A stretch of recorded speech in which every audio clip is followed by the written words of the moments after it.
Добар ден, се македонци. Каде и да сте?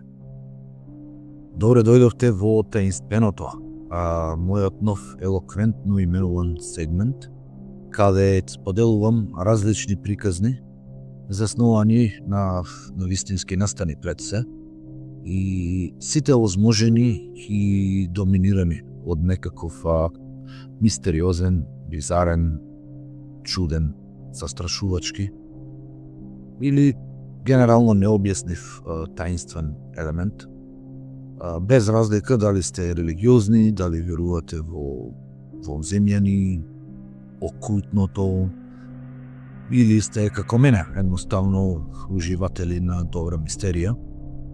Се надевам дека ќе се промајдете во обидот на секој можен начин да си ги објасните настаните кои ги споделувам. Уживајте. Добре дојдовте, се македонци, во најновото издание на таинственото. За денес имаме прилично интересна приказна, која опишува настан кој се одигрува во Тајван во 2017 година. Приказната нормално е прилично чудна, но тоа што ја прави посебно интересна е фактот дека е проследена со фотографија, која всушност е и централен дел на мистеријата. Попладне есенски ден во Тајван, нашиот протагонист, Жу, после кратка посета кај пријател, се упатува кон автобуската станица да фати автобус кон дома во Тајпеј. Тој малку доцнат, па затоа потрчнува, сакајќи да го фати автобусот колку што е можно порано, затоа што знае дека овој автобус е секогаш преполн и доколку стигне доцна, нема да може да одбере седиште, нема да му биде удобно и така натаму, и затоа малку потрчнува кон автобуската станица. Стигнува на автобуската станица, гледа дека автобусот е таму, поставен на перон, вратата отворена, се втрчува внатре, си го плаќа билетот и додека се обидува да земе здив, се упатува кон задниот дел на автобусот и што да види, автобусот е апсолутно празен. Жу не може да верува. Овој автобус е секогаш не полн, туку преполн. За момент се замислува, пробува да свати што е работата, но од друга страна малку и го облева некаква радосна мисла. Ова може да се свати и како благослов, затоа што во следните 6 часа, колку што трае патувањето до Тајпеј, Жу ќе го ужива целиот автобус само за него. Ќе може да се раскомоти, ќе може да одбере седиште, ќе може да спие и така натаму. Веќе од вознемирен, полека станува возбуден за предстојното патување, нешто што не се случува често. Се сместува на предниот дел автобусот и автобусот трга. Жу се опушта и пак, гледајќи низ прозорот си, за момент си помислува колку е добро што го има целиот автобус само за него. Но, мислите му се наеднаш прекинати од нешто што него му звучи на жена како кива од позади него, од задниот дел на автобусот. Но, Жу е убеден дека автобусот е празен, што току прошета во автобусот, само што влезе, виде дека е празен. Затоа малку се штрекнува, се врти наеднаш назад кон задниот дел на автобусот, таму нема никој, автобусот е празен. За момент му се враќа она чувство на необјаснет немир, но пак се теши дека можеби некој од прозорите е подотворен, па прави чудни звуци, можеби му се присторило дека го слушнал звукот, можеби и шоферот кивнал, но него само му се причинило дека звукот доаѓа од задниот дел. Некако успева да се смири, го заборава звукот и заспива. По неколку часа, Жу се буди, малку зашеметен, ѕирка низ прозорот и се уште е темно. Го проверува часовникот и сваќа дека е од прилика на половина пат до Тајпеј. Има уште многу да се вози. Го проверува телефонот и гледа дека има нови пораки од пријателот кај кого бил на посета. Ништо битно, пријателот едноставно сакал да праша како оди патувањето, дали е се окей, дали се сместил. Жу веднаш му одговара на пријателот дека автобусот е празен и колку тој уживал во патувањето. Но пријателот, нормално знаејќи за оваа линија дека е секогаш преполна, веднаш му одговорил дека не му верува и шеговито му бара доказ да го слика автобусот, да му докаже дека автобусот е навистина празен. Жу, сакајќи да го убеди пријателот, затоа што ова е прилично ретка случка, и да му се пофали за благословот, за неговата среќа да биде сам во автобусот, го зема телефонот, се врти кон задниот дел на автобусот и слика. Но затоа што е ноќ, задниот дел е темен, светлата се изгасени, на мобилниот телефон ништо не се гледа од сликата. Но на Жу, кој по хоби е фотограф, му текнува дека со себе го носи професионалниот апарат за сликање и се решава да направи подобра слика. Повторно го слика задниот дел на автобусот, но кога е погледнува сликата, забележува нешто навистина вознемирувачко. На брзина пак погледнува задниот дел на автобусот, таму нема ништо. Го нема она што го гледа на фотографијата. Жу е сега збунет, ги проберува подесувањата на апаратот, се надева дека можеби нешто не е во ред со апаратот, затоа што алтернативата е малку вознемирувачка. Откако се уверил дека апаратот е во ред, дека подесувањата се во ред, сликата е потполно вистинска, за да се увери самиот себе си, тој прошетува до задниот крај на автобусот, разгледува лево десно, нема ништо. Празен автобус, темница, нема патници, нема ништо. Жу сега е малку исплашен, тивко се враќа на своето место и се помислува да го сподели ова искуство со својот пријател. Но кога го земал телефонот, гледа батеријата е сосема празна. Иако пред само минута батеријата му била полна. Жу сега веќе се замислува малку подлабоко, не знае што да прави. За момент помислува да му покаже фотографијата на шоферот, но веќе следната мисла го запира. Шоферот е очигледно фокусиран на патот. Жу не е сигурен како би реагирал кога би ја видел фотографијата, што на пример ако се исплаши или се шокира шоферот доволно за да изгуби контрола над автобусот, тоа секако не би бил добар исход. За неколку моменти Жу останува замислен, веќе и малку посериозно исплашен, ја спушта камерата на седиштето до него, ги затвора очите и почнува да се моли ова патување да заврши што поскоро, затоа што нешто очигледно се случува, но тој не знае што. Сега веќе само сака да биде дома. Но само што ги затвора очите, Жу слуша бројни шепоти кои доаѓаат од позади него, не баре група луѓе шепотат истовремено, некако испаничено, и во тој момент наеднаш се врти да погледне зад неговото седиште, но гледката е иста, таму нема ништо, автобусот е празен. Жу почнува полека да паничи, ги затвора очите повторно и пак почнува да се моли, но шепотите зад него стануваат се погласни.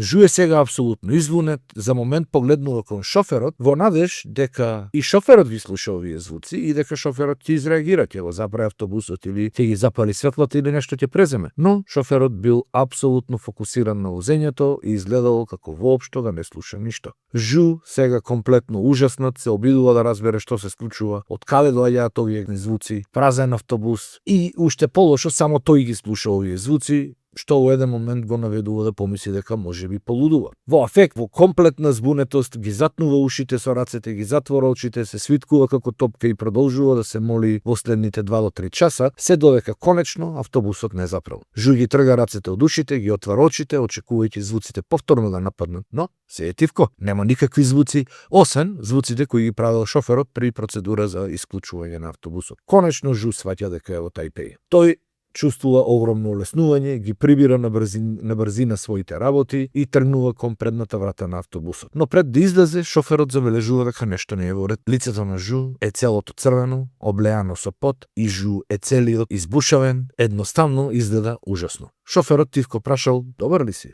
На што Жу кратко одговара: "Да, се е во ред", и излегува од автобусот. Но во следниот момент Жу размислува: "Ова што се случи беше лудо, не можам да го објаснам. Имам фотографија која мора да е некако поврзана со галамата која ја слушнав, но не знам како да си објаснам. Ама сега автобусот е запрен. Нема опасност шоферот да изгуби внимание." Па Жу си мисли: "Дури да ме помисли шоферот дека сум луд, ќе му покажам фотографијата, баш ме интересира што ќе ми каже тој." Жу се враќа назад во автобусот и му вели на шоферот: "Всушност, мајсторе, не е се во ред. Сакам да ви покажам нешто", и му го подава апаратот.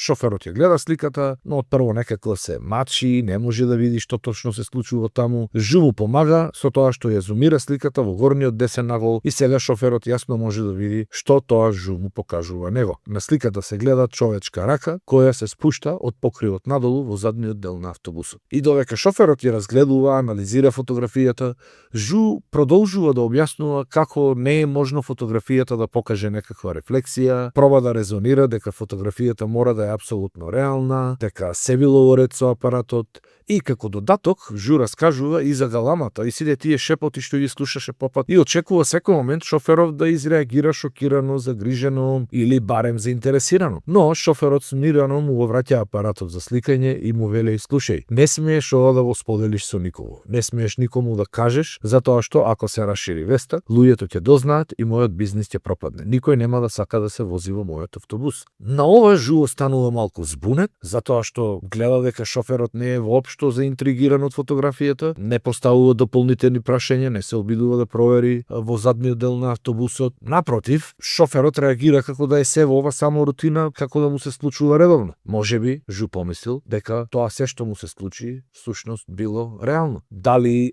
Ова однесување на шоферот може да се свати како признание дека сето тоа било реално. Во следниот момент Жу го напушта желбата да добие одговори на овие прашања. Тој си помислува, не го знам човеков, не му знам приказната, не му знам проблемите ако ги има. Најарно да заборавам на сето ова и да стигнам дома. Не сакам повеќе проблеми, не сакам повеќе драми. Важно ми е дека ова ужасно искуство заврши. Потоа смирено му ветува на шоферот дека нема да раскаже за ова на никого и си заминува. Жу стигнува дома мртов уморен, го приклучува телефонот на полночи и се потсетува на разговорот со пријателот кој им беше прекратен кога батеријата му се испразни необјаснило во автобусот и конечно Жу сега помислува дека може да ги сподели фотографиите и не само што ќе му докаже на пријателот дека автобусот бил празен, туку и ќе може да сподели се што се случувало со шепотите и галамат. Но во истиот момент се посетува дека му вети на шоферот дека нема да ги споделува фотографиите со никого, нема да каже на никого за ова за да не му го уништи бизнисот. Сега Жу седи и не знае што да прави, кога во истиот момент нешто му го привлекува вниманието однадвор. Тој погледнува низ прозор и гледа поврка луѓе кои чекорат по улица и носат црвени фенери во ноќна. Одеднаш на Жу му текнува. Тој ден е всушност голем празник во Тајван и се слави под името Фестивал на гладни духови. Луѓето на улицата се само луѓе кои го чествуваат празникот кој се слави секоја година. На овој ден луѓето во Тајван оддаваат почит кон мртвите со тоа што ги даруваат. Например, една од традициите е горење на лажни пари, кои се нарекуваат пари на духови, и откако парите ќе изгорат, мртвите можат да ги користат во задгробниот живот во текот на месецот на духовите. Во Тајван се верува дека за време на месецот на духови, портите на рајот и пеколот се отвараат и духовите можат слободно да шетаат помеѓу живите. Ова за луѓето можело да биде од една страна одлична можност да сретнат некој од починатите членови на нивното семејство или блиски, но исто така од друга страна може да биде и лошо, затоа што, според верувањето, некои од духовите кои излегуваат од портите на пеколот можат и да предизвикаат разни неволји за живите. Во тој момент исто така му се разјаснува на Жу зошто автобусот бил празен. За овој ден поточно, за првиот ден од месецот на духови, се верува дека сите духови патуваат низ земјата и суеверието вели дека патување на овој ден може да биде многу лошо за живите, затоа што е можно да налетаат на некои од лошите духови. Затоа луѓето избегнуваат да патуваат на овој ден и затоа автобусот беше празен. Сега на Жу му се навраќаат сите спомени од се што искуси и тој почнува да се прашува. Дали сите шепоти, звуци, раката на фотографијата, дали сето тоа значи дека сум налетел на некој злобен дух? Тоа сигурно не беше некоја позитивна средба, некое позитивно искуство. Можеби сега сум во опасност, можеби духовите ќе ме прогонуваат. Трудејќи се да разбере дали тој самиот сега е во некаква неволја, затоа што го направи единственото нешто што не требало да направи, патување на првиот ден од фестивалот на духовите, наеднаш му доаѓа мисла. Не ми е гајле што му ветив на шоферот, ова веќе е проблем за мене, можеби подеднакво колку што е проблем и за шоферот. Морам барем да се обидам да побарам решение или нечие мислење. Жу му ја испраќа сликата на пријателот и нормално пријателот е шокиран, реагира, изненаден и на крајот пријателот се согласува со Жу дека фактот дека на сликата јасно се гледа рака која се спушта од кровот на автобусот токму на првиот ден од фестивалот на духовите и фактот дека Жу патувал точно во тој автобус мора да значи нешто лошо. Најверојатно дека Жу навистина дошол во контакт со зол дух. Предлог решение од пријателот да се објави фотографијата на Facebook. Во Тајван исто така постои верување дека доколку некој има лоша среќа, за да ја намали или најбрзо и најлесно да ја преброди, треба да ја сподели со што повеќе луѓе. А каде и како би можела фотографијата да се сподели да ја видат огромен број на луѓе, ако не на интернет? Жу се согласува со предлогот и објавува сликата на Facebook. Сликата станува вирална и милиони луѓе ја гледаат. Отпрво, Жу е малку позитивен, малку радосен, верува дека доколку лоша среќа се разредува со тоа што ќе се сподели, тој фактички си е сподели лошата среќа со милиони луѓе и ова би требало да има прилично сериозен позитивен ефект за него. Но, после првичните реакции, огромен број од луѓето кои ја виделе фотографијата почнуваат да оставаат и поинакви коментари. Тие му велат дека тој е во огромна опасност и треба да биде многу внимателен, затоа што, според нив, тој остварил средба со зол дух и поради тоа најверојатно на еден или друг начин ќе биде нападнат или нешто лошо ќе му се случи. Ова го фрла Жу во целосна паника, почнува да се чувствува параноичен, не знае од што да се чува, каде да се чува, не знае што значи да биде внимателен во овој случај кога се расправаш со духови и одеднаш целата надеж дека со објавување на фотографијата ќе добие некаков совет или помош, комплетно уништена. Ја брише фотографијата, си го заклучува Facebook профилот и речиси комплетно се откажува од користење на социјални медиуми. После неколку дена молење и чекање, наоѓа начин да се смири, затоа што ништо посебно не се случува. Но точно една недела после застрашувачкото патување, Жу е дома, малку олабавен, малку смирен, лежи на каучот и разгледува по социјални мрежи. Во еден момент око му фаќа нова објава за автомобилска несреќа недалеку од неговиот дом. Несреќата е ужасна, 6 лица го загубиле животот, 11 други биле сериозно повредени. Жу продолжува да чита и како го открива остатокот од објавата, гледа фотографија од шоферот, кој е целиот крвав од глава до пети и изгледа сосемно избезумено. Но Жу погледнува подобро и сваќа тоа е истиот шофер кој го возеше него онаа ноќ. И не само тоа, туку тој го возел истиот автобус на сосема истата линија на која Жу ја прави таа фамозна фотографија.